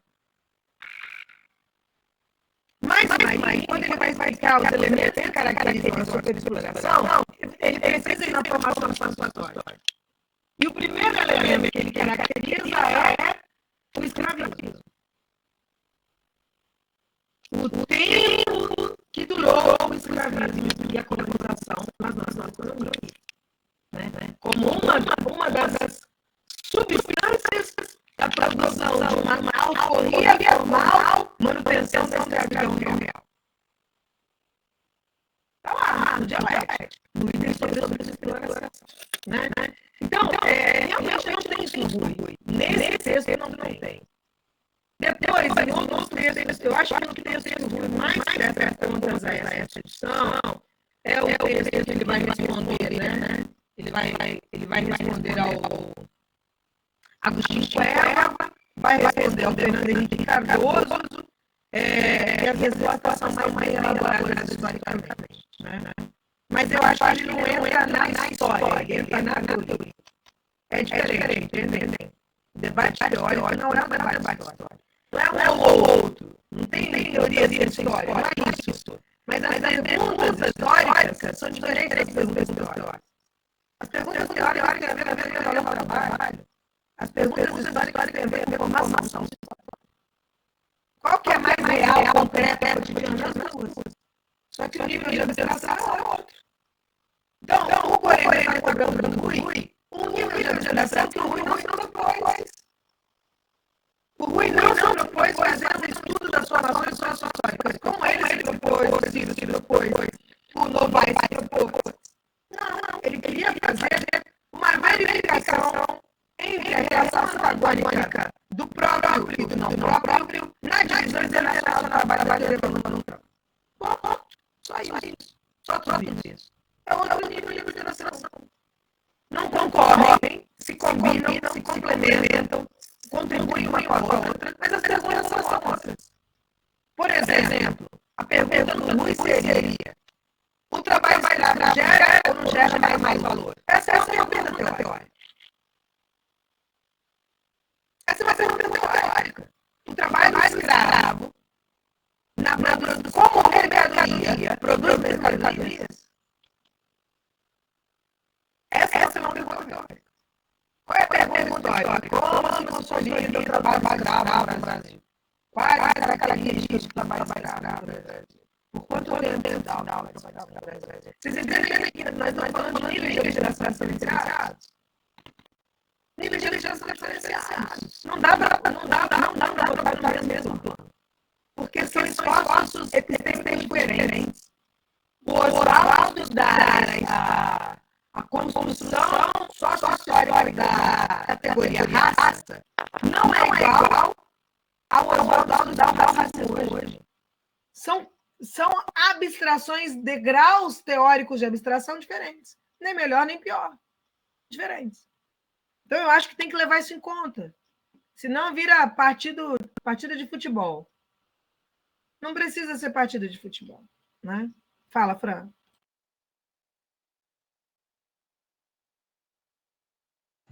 Acho que eu não vou conseguir organizar muito bem, mas uma coisa que eu fiquei pensando sobre essa divergência, né, da interpretação desse período da formação brasileira, que tem a ver, que me parece que tem a ver com a diferença de apreensão entre capital, desenvolvimento de capital e do capitalismo como produção. O capital como modo social e desenvolvimento, que não pertencem apenas ao capitalismo, né, se desenvolve plenamente o capitalismo, e do capitalismo como modo de produção. Eu fiquei pensando isso porque, assim, no primeiro momento que... E aí eu vou ter que dar o vazio, porque é o que eu estou assim, né? Que me levou entre essas possibilidades. Quando eu uso essa citação do Marx, que lá Marx na aula cognitiva, Marx vai dizer, olha, das transformações, aí a partir do século XIV ao XV, mas a era capitalista data, em realidade, do século XVI. Me parece que pega ao pé da letra e dizer, como se estivesse dizendo, o capitalismo mais dizer, como se tivesse o modo de produção, como se nascesse um modo de produção pronto. Isso que me inquieta, me parece levar, que me leva a entender melhor as organizações, as questões metodológicas que o Guarani está levantando, né? E meio que contradiz, enfim, mas isso é algo que me chamou a atenção, porque senão fica confuso entender o processo de acumulação primitiva de capital. Marx faz referência ao surgimento vou dizer de uma maneira grosseira, né? Ao surgimento, ao estabelecimento do modo de produção capitalista. Mas desenvolvimento do capital, que ao se desenvolver plenamente, vai constituir um novo modo de produção. O modo de produção capitalista. E para mim, agora, essa ideia da transição que não dá para encaixar, que é uma coisa ou é outra. É uma coisa e a outra em processo, né? Dessa dialética de consertar e vai transformar até chegar ali ao novo, né? Velho elemento passado e novo elemento. Aí me parece que tem a ver com essa questão do adoro essa análise, assim, tendo ela é muito válida e muito interessante. Porque para mim, o que mais eu fazendo, o Vale faz é a morte da socialidade da história. Entendeu? Isso é socialidade histórica, de que história nós estamos falando? Que essa é a pergunta do Torelli. O que você entende por história? Esse determinismo ou esse movimento não necessariamente linear que arrobora, que define, né? Eu penso assim também. Então, eu acho que é a morte da socialidade. Para mim, a categorização é central e o Marx também. Eu gosto demais disso nele. Depois, então, na categorização, ele vai insistir muito nisso, né? No que a gente chama Marx de mediações, né? Quais são as mediações de segunda ordem dessa categoria? E aí ele vai elencar, ele vai dizer, olha, bom, parece ser, primeiro, a gente não pode usar o escravagismo e a escravidão aqui, tendo na cabeça a história de Roma. Beleza? Porque o escravismo patriarcal não é a mesma coisa que o escravismo colonial. Ainda que possa haver semelhanças, né, absolutas no quesito de violência da escravidão. Sim, ambos deveriam ser sujeitos como propriedade de outro. Mas só isso não fica escravidão. Porque está falando no tempo e espaço. A história ela é corroborada no tempo e espaço. Tanto na produção de territorialidades. Propriedade no período greco-romano, da escravidão, não é igual à territorialidade no período colonial brasileiro. Mesmo no período greco-romano, o Brasil nem existiu no Brasil. A ideia de fronteira nem existia e o Ocidente não era superior ao Oriente, nem ao Norte ao Sul. Portanto, não dá para... Por isso, esse é o perigo da história. Pegar um fato e achar que esse fato se reproduz em outros tempos e espaços absolutamente diferentes. Isso é uma visão certa da história e do próprio na história, né? E aí ele vai dizer, então, que o elemento principal que vai caracterizar o estudo do escravismo, a mediação de primeira ordem, é o trabalho. E ele vai ao trabalho escravo. E aí ele vai dizer, bom, olha só, ele é marciano na coisa. Ele não fala trabalho escravo, ele fala escravo, beleza? Por quê? O escravo é a coisa e é o ser, ele vai explicar isso, né? Ele vai dizer, olha, então o escravo e a sua condição ontológica, o trabalho, são a mediação de primeira ordem. O tema a partir do qual eu vou explicar a gênese ou caráter sui generis desse particular modo de produção. O escravismo colonial. E aí ele vai em vários autores, parece que ele adorava estudar, né? Ele consegue captar do Aristóteles coisas incaráveis, assim. Vai citando os autores clássicos da teoria do Estado, beleza? É isso que ele está fazendo nesse capítulo. Ele vai no Aristóteles, né? Ele vai no Brian David, ele vai no Montesquieu, ele vai em vários autores clássicos da teoria do Estado do direito, né? Vai montando, então, que esses autores entendem propriedade. Propriedade não é mediação de primeira ordem. Mediação de primeira ordem é trabalho.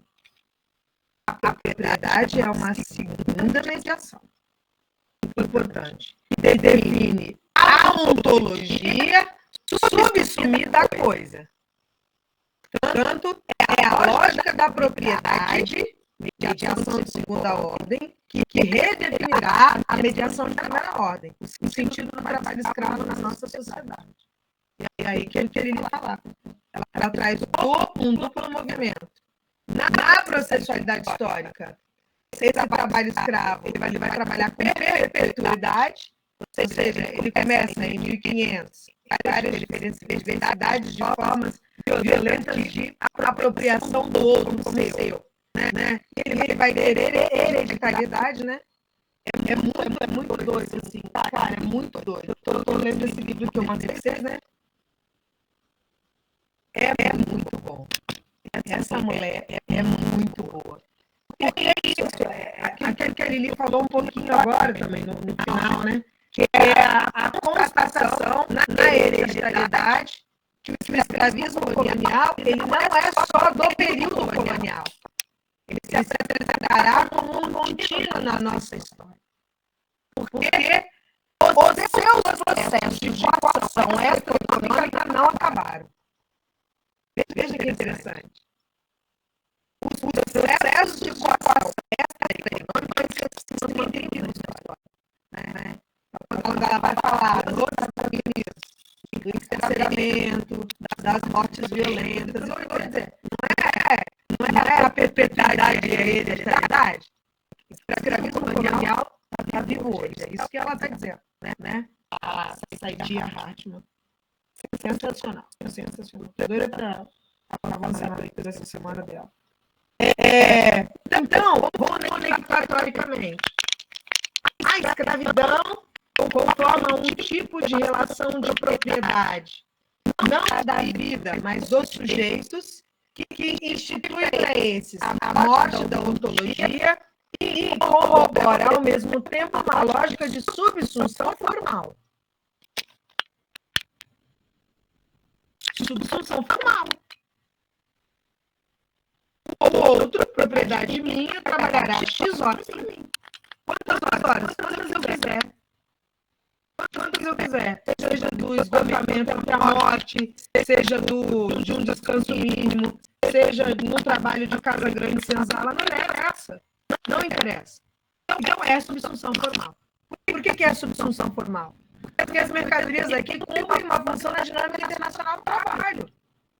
As mercadorias não são produzidas para cá, elas são produzidas para comporem o processo de transição da sociedade mercantil simples para a sociedade mercantil ampliada.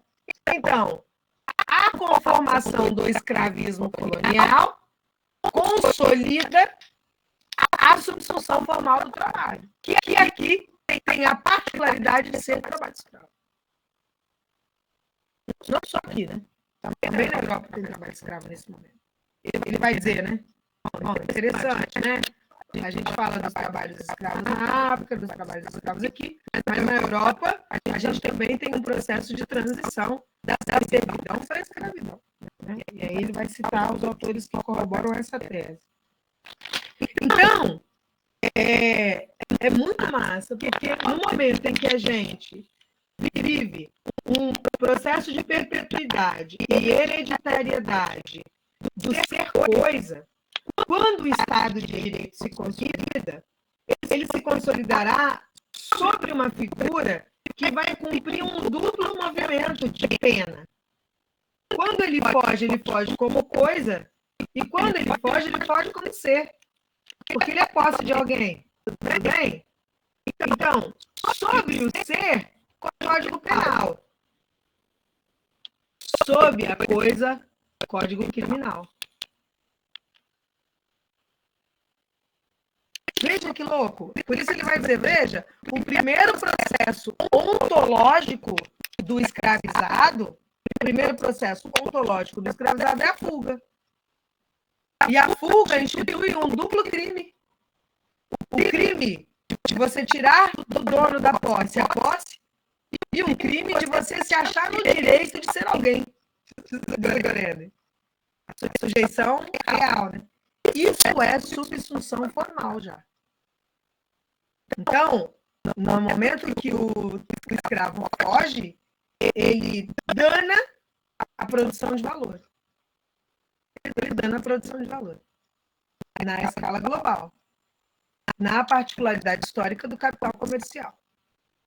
A depender do século que nós estamos trabalhando. Né? Mas ele é a subsunção formal. Ele está dentro da dinâmica de produção de mais-valia. Ainda que ele não seja em si mesmo o produtor da mais-valia. E aí ele vai dizer muitas coisas curiosas, né, sobre isso, assim, sobre a conformação no século XIX de um Estado do Direito que vai manter perpetuidade e hereditariedade do ser criminoso. O escravo legalmente alforriado, realmente mantido escravo. Ele vai dizer, né, na página 51 do meu livro, não sei qual que vocês leram, o primeiro ato humano do escravo é o crime, desde o atentado contra o senhor, a fuga do cativeiro. Em contrapartida, ao reconhecer a responsabilidade penal dos escravos, né, a sociedade escravista os reconhecia como homens. Além de incluí-lo no direito das coisas, submetia-os na legislação penal. Essa espécie de reconhecimento tinha, está claro, alto preço. Os escravos sempre sofreram as penas mais pesadas e infames. As mutilações não só foram previstas pelo direito romano, como também pelo Código Filipino-Português e pelas várias legislações penais das colônias americanas no momento ou noutro, inclusive no Brasil. Aí ele vai citar lá as ordens filipinas, né? Se alguém quiser ler, Flora, anota de rodapé 16, vai.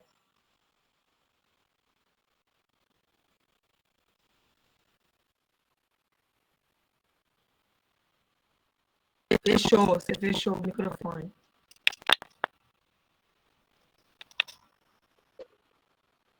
Alguém está com o livro aberto? Alguém está com a livro aberta para ler, por favor? Quem tiver a ler, por favor.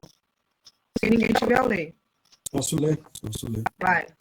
Na página 94, daí eu não sei qual que é a edição. Enfim.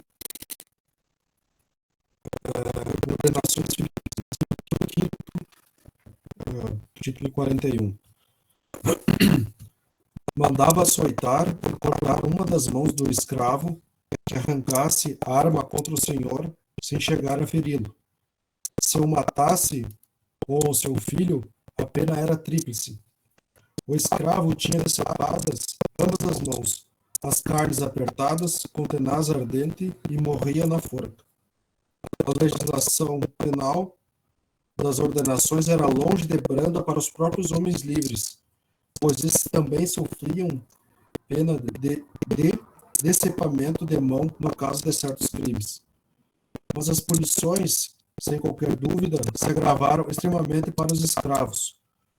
No que se refere já ao Brasil, a coroa portuguesa, pelo alvará de 3 de março de 1741, determinou que os escravos fugidos ou calhambolas fossem marcados a ferro quente com um F nas espáduas, quando encontrados pela primeira vez, voluntariamente, em quilombos.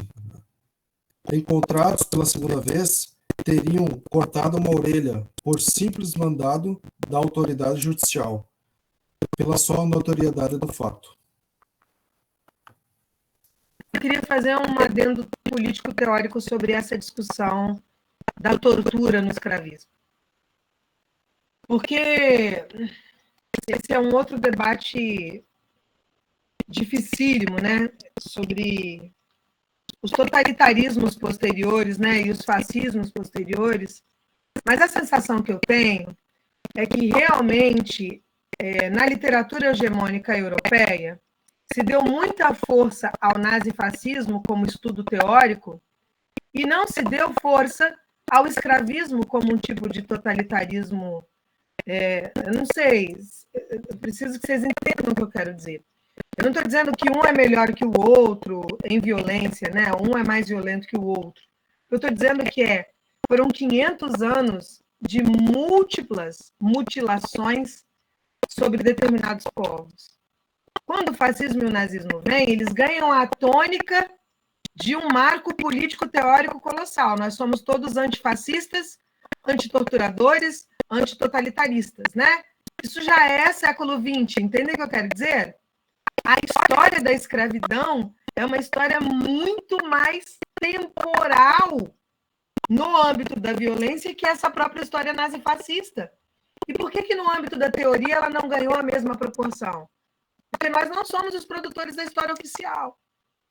Então, quando a gente fala da realidade da violência hoje, a gente remete de novo ao caráter associativo e semelhante do fascismo espanhol, do fascismo alemão, né? E a gente teve 500 anos de escravismo. Então, acho que tem um problema teórico aí que a gente precisa demarcar, sabe? Politicamente falando. Se é para falar de violência, a única violência a partir da qual a gente narra um mundo que solapou as particularidades ou que gerou particularidades nessa totalidade orgânica, isso se chama escravismo colonial. A gente, né, e o racismo é uma das suas marcas, né?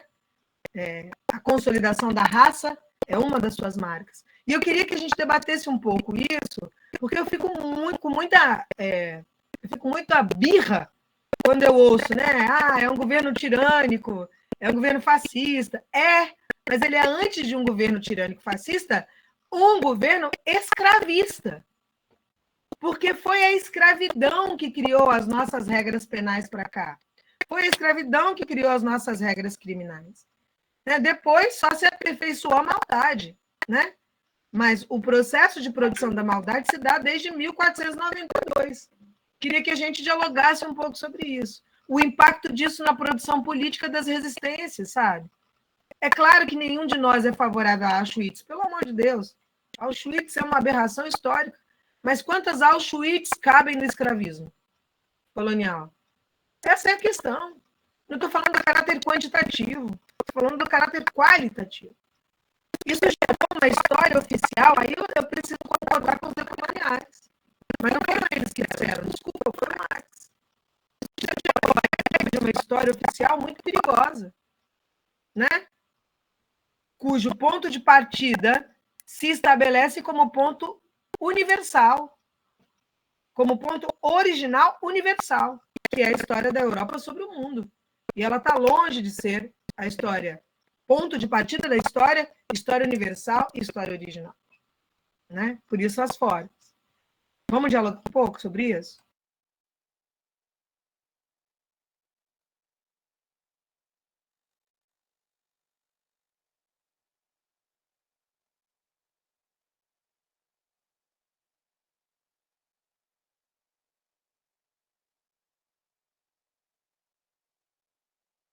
Porque ele vai dizer, né, a reação do escravo, olha que massa, assim, é muito massa o debate do Borenda nisso, né? Claro que não, o Borenda já está nos 80, está lendo um monte de gente massa, está lendo Frankfurt, está lendo o próprio Paulo Freire, está lendo todo mundo, está falando do opressor e do oprimido, está lendo Franz Fanon, né? Está lendo um monte de gente massa, assim. Mas ele vai dizer, né, sobre o tema do trabalho e castigo, que a reação à coisificação é o Karel Kozik, a reação à coisificação é o não trabalho. O não trabalho. E é muito interessante, né, a produção dos estereótipos do preguiçoso, né? Preto preguiçoso, nordestino preguiçoso, baiano, né? Gosta de uma rede, né? Tudo vem daí. O não trabalho é a afirmação da ontologia, olha que legal. O não trabalho é a afirmação da ontologia. É a resistência ao crime originário de transformação do ser em coisa. Portanto, o ponto de referência do crime não é o crime do escravo, é o crime que consolidou a escravidão. O ponto de partida de entendimento sobre crime não é o escravo matar o proprietário dele, mas é a lógica de conformação da propriedade sobre o outro. A posse sobre a vida, que é a ontologia. Isso é sensacional. Está com vocês.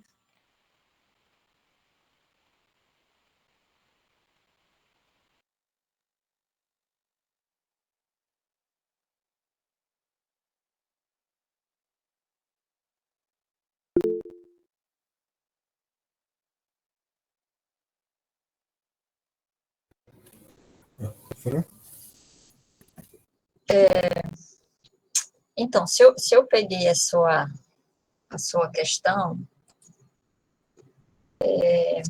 eu assim, pensei aqui rapidamente, né, nem tanto uma análise com elementos teóricos, mas assim, eu acho que tem o fator de que da hegemonia da memória histórica, assim, né, pelos opressores, a história ser contada pelos opressores, e isso ser institucionalizado, pensando na nossa realidade, e isso ser, inclusive, institucionalizado. A gente aprende, ou supostamente aprende sobre a nossa história passada mais longínqua pela perspectiva dos opressores, né?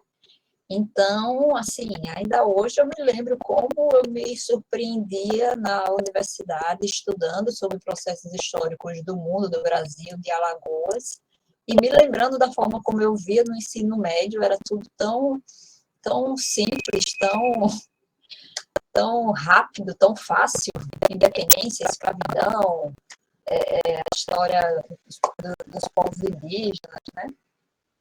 Então, eu acho que esse é um elemento, assim, de hegemonicamente não ser contada pelos oprimidos e nessa relação, né, de ser hegemonizada, monopolizada pelos opressores, que vai desvirtuar a história, vai calar os oprimidos e principalmente as resistências dos oprimidos.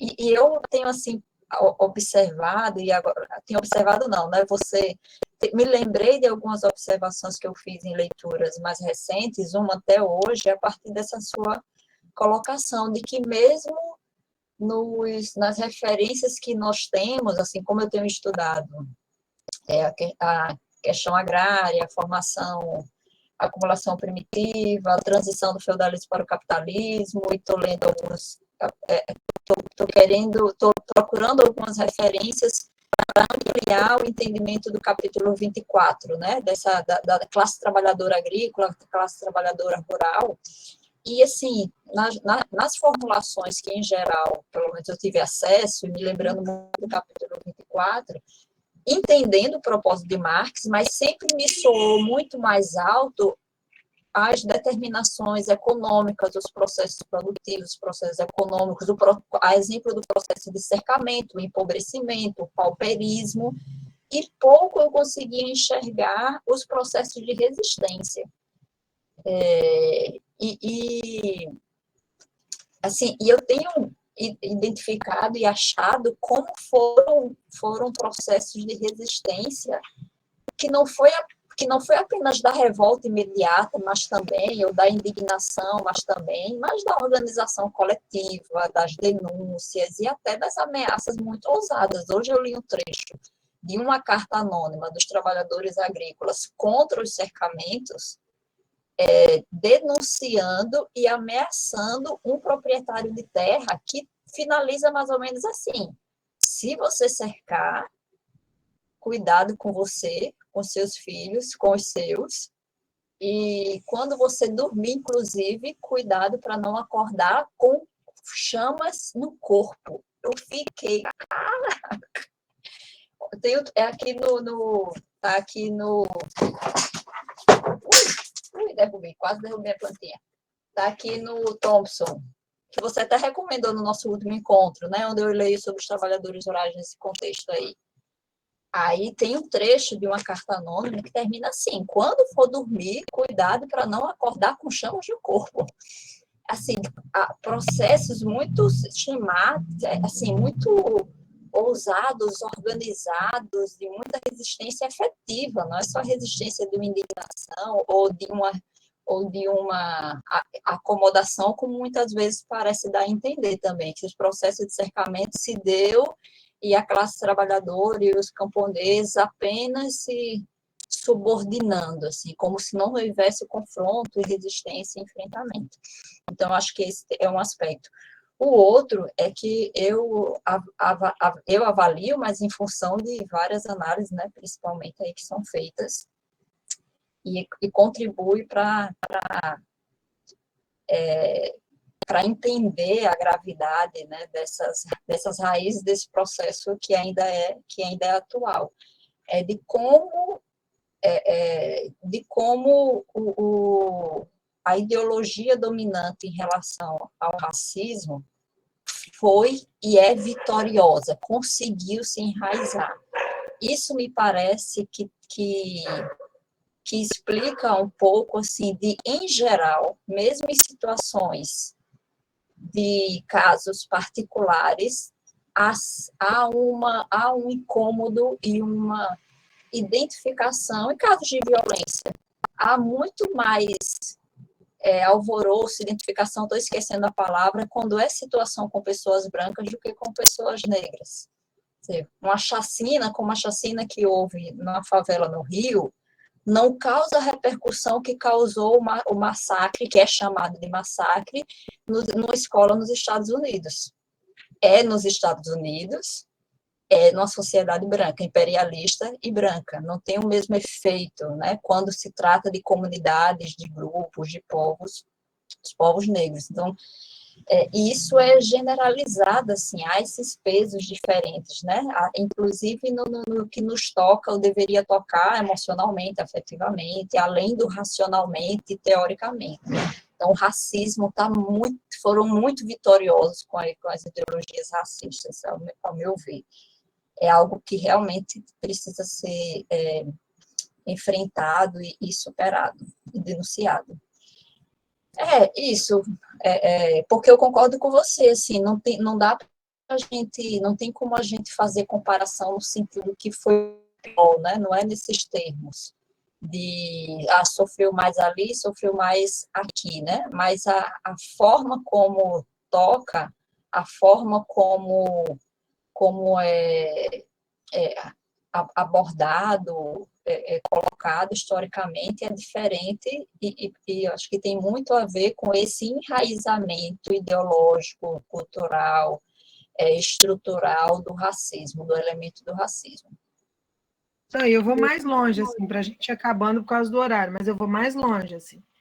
É lógico que o período de ditadura militar na América Latina foi terrível, né? Por conta de uma ideia de democracia mercantil que já tinha sido exitosa. Mas a construção da democracia burguesa, ela não destituiu de força e fôlego o escravismo. Ela formalizou uma ideia de direito que aniquilava essa condição como a hegemônica, mas ela manteve todos os processos de escravidão do povo negro. No entanto, a ditadura ela foi para cima de uma classe média. A ditadura foi para cima de uma classe intelectual, politizada. Aí a história mudou. Enquanto a história não chegava a grupos mais intelectualizados, na violência direta, ela não era contada da forma e do peso da centralidade que a escravidão... Não sei se eu estou conseguindo me explicar. Estou querendo dizer o seguinte, a escravidão tinha uma classe com raça e seus gêneros muito definidos, né? Os que podiam morrer, ser mutilados e tal. Na tortura, ela pegou gente de classe média e pegou gente de classe alta também. Sabe o que eu quero dizer? Mexeu com um grupo que produzia a própria história oficial. Né? Com o nazismo também aconteceu isso, o nazifascismo. Né? A perseguição a judeus não era judeus pobres, era judeus. Então, ela mexeu com uma elite, né, que tinha e que detinha lógicas e processos de poder. Por isso que eu estou dizendo, assim, quando o movimento negro reivindica todo esse processo que a gente está, de maneira ascendente agora vivenciando, a gente tem que respeitar muito o processo de construção dessa luta, né? Porque tirou do sótano realmente a centralidade que o Gorender está dando à explicação da teoria valor-trabalho na sua dinâmica geral, que ela coexiste com o trabalho escravo. Ela não precisa eliminar o trabalho escravo para chegar na mais-valia relativa, portanto, na subsunção real. Né? E eu acho que a gente precisa pensar politicamente sobre isso. Né? Os nossos intelectuais de esquerda falam muito mais da ditadura que da escravidão. A esquerda brasileira fala muito mais da ditadura do que da escravidão. Não podemos mais voltar aos anos 60. Isso a gente está ouvindo direto, desde que o Bolsonaro ganhou, como se a gente tivesse saído em algum momento do processo de escravidão.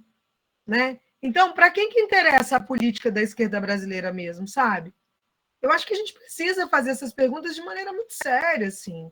Eu estou de saco cheio, na verdade, eu estou de saco cheio, assim. Porque eu acho que a gente não aproveita nem o pior cenário para melhorar a análise. O cenário pior, ele se apresenta como cotidianidade, e as nossas análises elas são empioradas. Né? A gente fica mais curto no processo analítico da luta de classes em geral. Assim. Então, voltando, por que a gente foi ao Gorender? Para reiterar a centralidade dos estudos do Marx. Ok? Seja na dimensão da história, seja na dimensão da dialética, seja na centralidade do trabalho e na relação e coexistência entre diversidades de formas de extração de valor, né? Na totalidade da divisão internacional do trabalho. Eu acho que é isso. Assim. Não sei se vocês querem colocar algo mais. O coordenador está contigo coordenado. Eu tinha uma questão...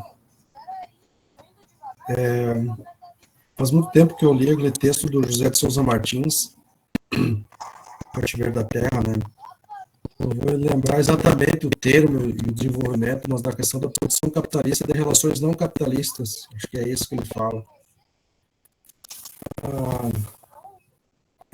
Pensando assim no que tu falou e tentando elaborar o que o Gorender está dizendo e tudo que a gente vem discutindo do capital, que o desenvolvimento do valor, da produção capitalista e vinculando com a substituição formal e real, fiquei pensando nisso, que é justamente a reprodução dessas relações não capitalistas para que o centro desenvolvesse, né, não as relações sociais e avançasse nas suas forças produtivas, né, que pudesse ter esse salto, né.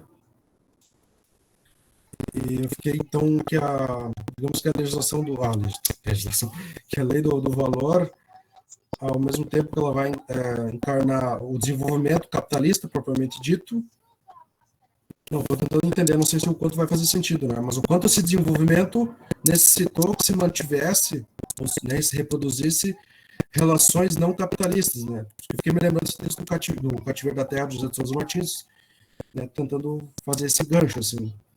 E a outra questão, se tu pudesse, então, depois indicar um texto, que eu praticamente tenho dificuldade de fazer na verdade, eu não tenho um acúmulo, né? Fazer a leitura entre universalidade, particularidade e singularidade, assim. Eu acho que se eu entendesse um pouco mais disso, se eu tivesse algum outro texto, assim, acho que eu conseguiria pegar um pouco mais, assim, o que talvez o Gorender está querendo dizer, assim. Laís? Espera só um pouquinho, já vou te passar a palavra, Laís. Excelente, Paulo. E para corroborar o que você está dizendo, que é o que eu acredito, é dizer o seguinte: a Inglaterra está fazendo a Revolução Industrial e continua traficando escravos. A Inglaterra avança do capital concorrencial para o capital industrial monopolista e vai mudando, nesse momento, o fim do tráfico de escravos. Mas formalizar o fim do tráfico de escravos não é finalizar o tráfico de escravos, né? Ou a gente pega o bonapartismo na França e a continuidade da escravidão do bonapartismo no Haiti. Então, é exatamente isso. O modo de produção capitalista, ele combina numa teia de desigualdades, processos desiguais e violentos, todos eles, né? Eu acho que essa é a tônica, excelente. E sobre literatura, deixa eu olhar de novo, mas eu lembro que muito tempo eu li um texto do Chazin que eu gostei. Eu não gosto de Chazin em geral, mas eu gostei desse texto sobre a dialética e do Konder também. Eu só tenho que recuperar os meus estudos da dialética, que é na dialética que eles vão falar sobre isso, tá? E depois eu te passo. Se eu esquecer, é só me cobrar. Vai.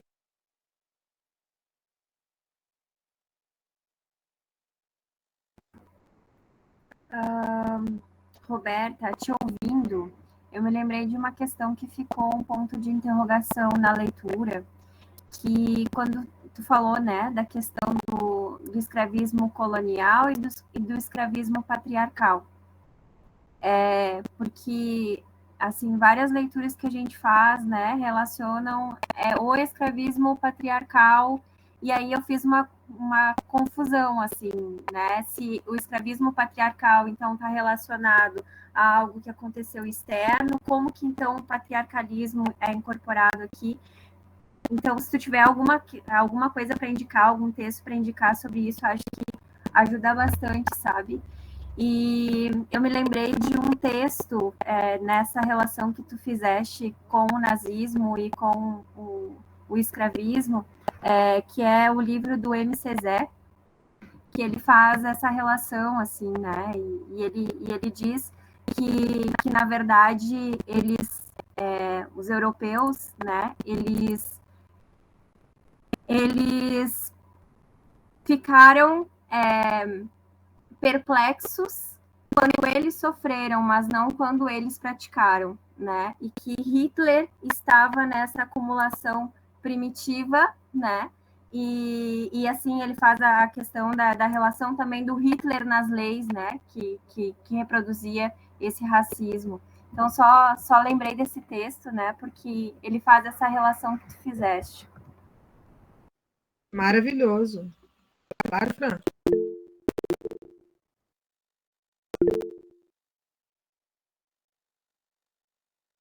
É tanta mão levantada que ela esqueceu de abrir o áudio, vai. Não, eu esqueci. Eu estava perguntando se tinha alguém, se alguém tinha dado sinal aí. Mas é porque eu me lembrei na Laís, eu me lembrei que nas minhas leituras dessa semana, sobre o desenvolvimento do capitalismo na agricultura, as teses, tem uma coletânea da Escola Nacional, né, sobre as teorias de desenvolvimento capitalista na agricultura, que aí foi organizado distinguindo a via inglesa, a via prussiana, que é uma das teses de explicação também do Brasil, né, do Coutinho a partir de Gramsci, né, que está analisando o caso da Itália. A via Juncker, a via Farm, americana, tarará. E, né, aí eu fui dar uma pesquisadinha para me lembrar sobre essas teses da via prussiana e encontrei uma que faz referência, apresentando como contraponto, foi isso que eu entendi, porque eu não consegui ler, não era minha prioridade agora, da tese do Chazin. Não, eu me lembrei porque você citou o Chazin, da via colonial. Se você puder colocar alguns elementos, não da via, assim, mas de como essas teses, porque no caso do Gorende, pelo menos que eu me lembre da minha leitura, ele não faz nenhuma referência, até porque não era nesse momento ainda. Acho que o Coutinho só traz essa formulação depois, né? Acho que na década de 80, enfim, estou meio perdida aqui. Mas que, pelo que eu entendi, meio confusamente, são outros caminhos de interpretação do Brasil, posteriores ao Gorender também, né? Vou ficar te devendo, gata. Esse debate aí eu não domino. Isso aí eu vou te dever. O Chazzy não é um autor que eu domine. Eu não gosto da lógica filosófica dele. É que eu não gosto, eu não acompanho o nível de abstração dele. É um nível de abstração Então, difícil. o que eu já tentei ler antes disso, eu também me achei uma pessoa muito terrena para entender a linguagem dele. Então, eu não consigo nem entrar. Aí, sobre o outro, eu posso olhar um pouco com calma depois e a gente voltar a discutir, mas eu não teria condições agora, não.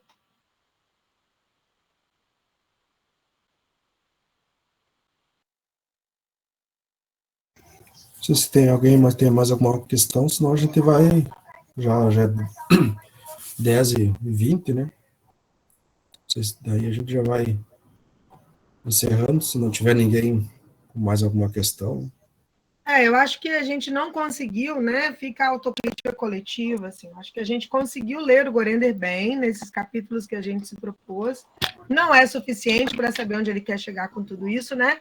A gente teria que ler a obra, que agora a gente não tem condições, porque a gente se propôs outra coisa, que é o estudo do Capital. Mas eu achei que faltou a gente conseguir fazer um estudo mais dirigido, mais direcionado, da relação disso com os elementos que a gente vinha acumulando no Marx, sabe? Eu acho que faltou essa amarração, assim, né? Falando concretamente, assim. Não sei se vocês veem assim também. Mas isso a gente vai fazer em um outro momento, não agora. Agora a gente vai voltar para o Marx, capítulo 9, tá?